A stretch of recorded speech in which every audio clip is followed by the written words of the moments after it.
Well, hello everyone. Welcome back to my channel. Welcome in if you're new here. My name is Karen and I'm Lavender Clothesline on eBay, Instagram, and YouTube. So today we're just going to cover a few items. It's not going to be a long video. It's going to be a quick one. Today is Thursday and this will be Sunday's video. I wanted to jump on to show you a few interesting pieces I found recently. It's not going to be a whole big haul. No more 45-minute videos. I should have broken those videos up to a couple of pieces, a couple of videos, just to not bore you to tears. What is going on with my hair? I've got pieces sticking up all over the place. Okay, back to the video.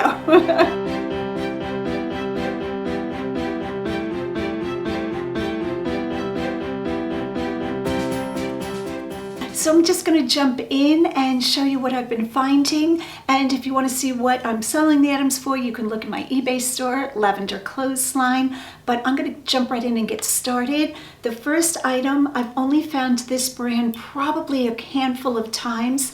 This is Roseville, and this is the foxglove pattern. Now this is a double-handled vase, probably about 6 inches in blue. Look how beautiful that is. Isn't that gorgeous? I'm guessing this is 1930, 1940. Could be wrong about that, but that's my guess. And just beautiful. So that is item number 1.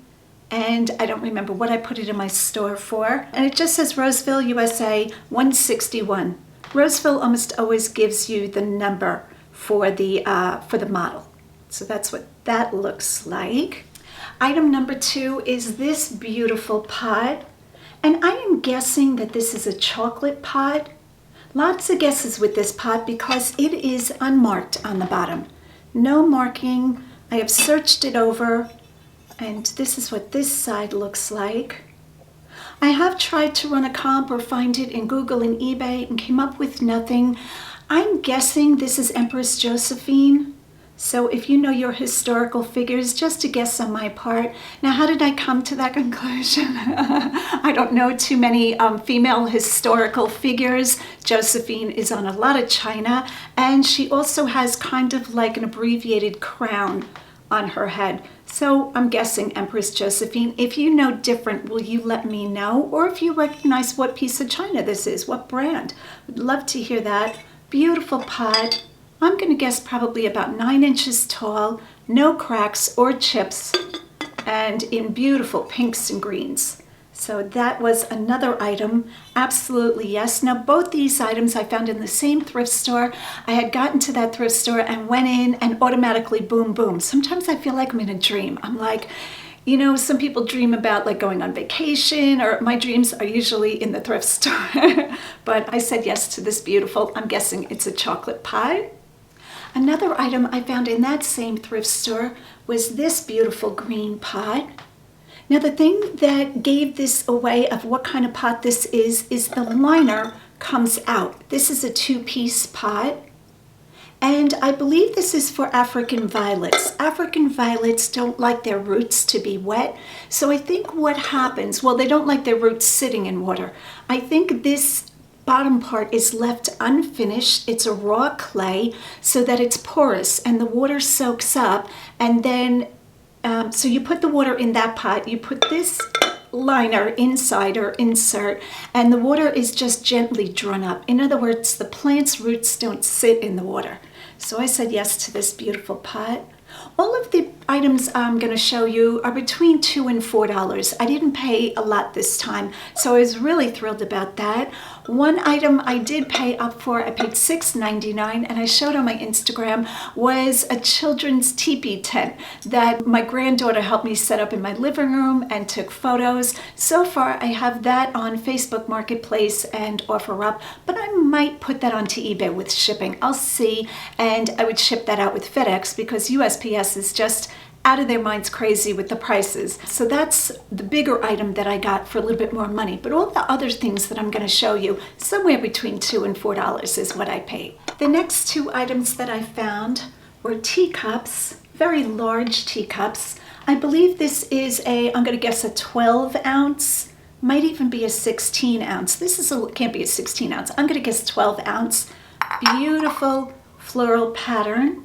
And the thing that I love about this cup is that all the information is on the bottom.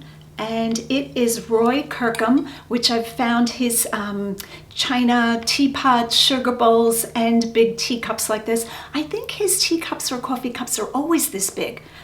I could be wrong about that. Maybe he makes espresso too. But anyway, made in England. This one's called World of Flowers, Roy Kirkham, and fine bone china. Look how beautiful that is. Do we love this? We love this. And I don't even drink tea out of cups like this. Although I am a big tea drinker. I drink green tea and I love flavors. Almond cookie is one of my favorites, and I get that at the tea shop in Lidditz downtown. I also like ginger, citron, kind of like the fresh grassy flavors. And yeah, I just drink it out of a coffee cup. And I'm going to get the second cup so I can show you that pattern. So this is the Roy Kirkham cup number 2. It has a flora and fruit pattern, cherries, peaches or apricots, those look like, and plums. And this one is called prunus, P-R-U-N-N-U-S. So I think prunus would be a plum pattern, and that's what that one looks like. Again, very large. I don't know if you can tell in, in proportion to me how big this cup is. And you know, it's funny, a couple of years ago, well, not so funny at the time, now I can look back and laugh, I sold the same cup in a different pattern, and I didn't put the capacity of the cup, which is really helpful to the buyer so they can tell how big the cup is. I did put the inches in height, and the gentleman received his cup and he said, I didn't order a soup bowl. He was very angry. He said it a little more angry than that, but I took the return and I said, a soup bowl? What is this man talking about? And then I realized, probably my fault. I should have put the capacity of the liquid. So if you're listing teacups or coffee cups that are very small or very big, you might want to go ahead and just measure how much liquid the item holds. This next item I picked up when I was at the Prussian Street Arcade, and I didn't show it in the last haul because we were doing the contest. So if you don't know about the little competition we're having, it's not even really a competition, but that's my prior video where I show 4 items and make everybody guess which one they think is going to bring the highest dollar. So if you're interested in looking at that, that's the video right before this. But this little guy, look how cute that is. I saw him sitting on the shelf. I paid $10 for him. So a little bit more in Prussian Street Arcade because that's really like a gift shop, antiques, really fun market. That's not a thrift store. I did pay $10 for him, and I'm not quite sure why. It was a little bit much to pay. He only says handmade on the bottom.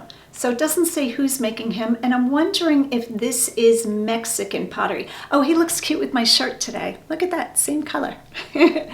So I said yes to this cat. I might just cut even on that, which is not a great business practice, but I liked him. I went ahead and picked him up, and you never know what he'll bring. Maybe somebody will really love him. Cats always do well in my store, so that's why I said yes. I thought he was really well done. The next 3 items are actually clothing items, and I had something to say about each one, so I said I'm just going to throw this in and have this be a mishmash haul. I know you guys never mind. I like mixing it up, and I just like making videos and showing you what interesting items I think they're interesting. You know, what I'm finding out in the wild, and you guys seem to like it too. So this next item I saw, this was at Goodwill, and it is a vintage tennis Intarsia sweater. So that is what this looks like. If you don't know what Intarsia, don't make me spell it, I-N-T-A-R, Intarsia, S-I-A, I think I'm missing a letter or 2.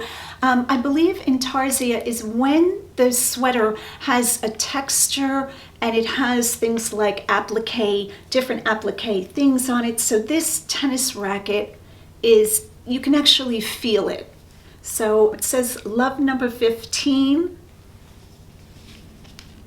and I said yes to this, even though this has a little tiny bit of color transfer. Somebody had washed it and the color bled. So I will probably hand wash this, ice cold water and very little soap. That's usually how I handle items like this, and then just block dry it.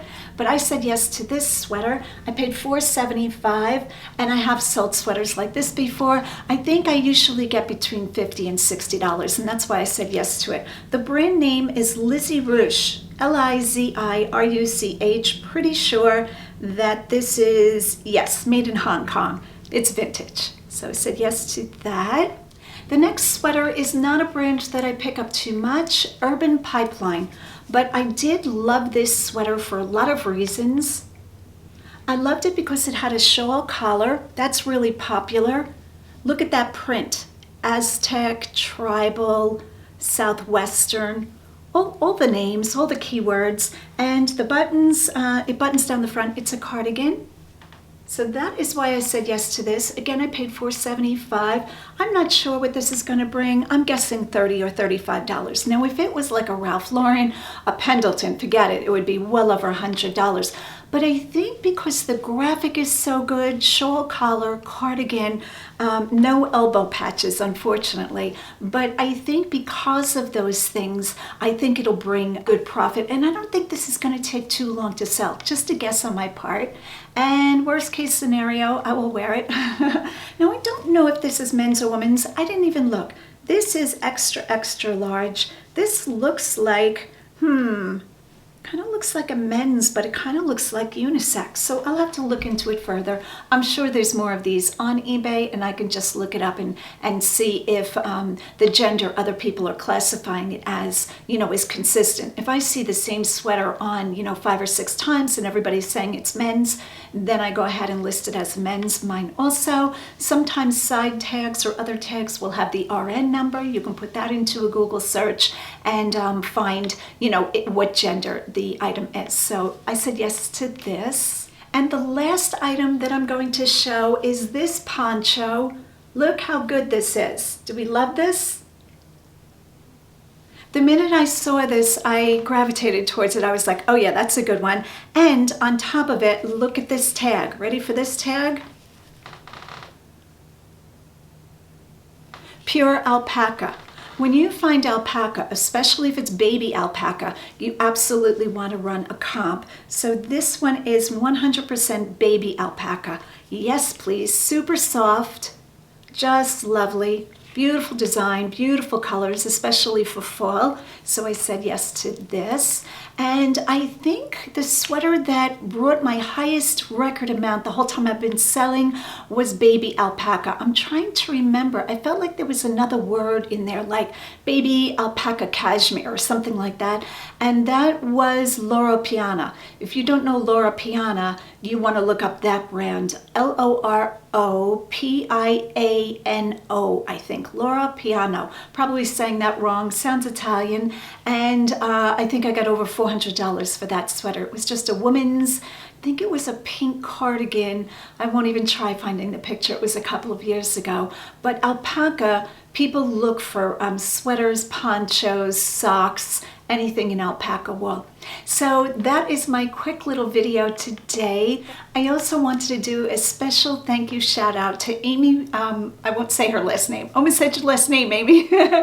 Amy is a YouTube follower, subscriber, viewer who saw one of my videos where I had a navy pea coat and it was missing some buttons. And Amy was such a sweetheart, thank you so much, Amy, that she actually had a few extra of the same exact buttons and sent them to me in the mail so that I could sew the buttons on my jacket to sell it. So you guys are amazing. And Amy, I appreciate that so much. You're such a sweetheart. Thank you for your words of encouragement. Thank you for the buttons. That was really, really kind of you. Thanks so much for watching. Leave a comment down below that you like this kind of content or what kind of content you would like to see. Now, I know a lot of you request shipping videos, and I have done quite a few shipping videos of how I ship the crazier, bigger items in the beginning of my YouTube creating, and they did not bring the views. So a YouTube creator really has to go with what the majority, of the audience wants to see. So I probably won't be doing too many more shipping videos, but if you'd like to see more shipping videos, you can go over to my daughter's channel, Mellissa, Freshbloominclothing, and she does quite a few shipping videos. You'll be able to pick up tips there. Thanks so much for watching. Please hit the like and subscribe button, and as always, go out and get what's yours.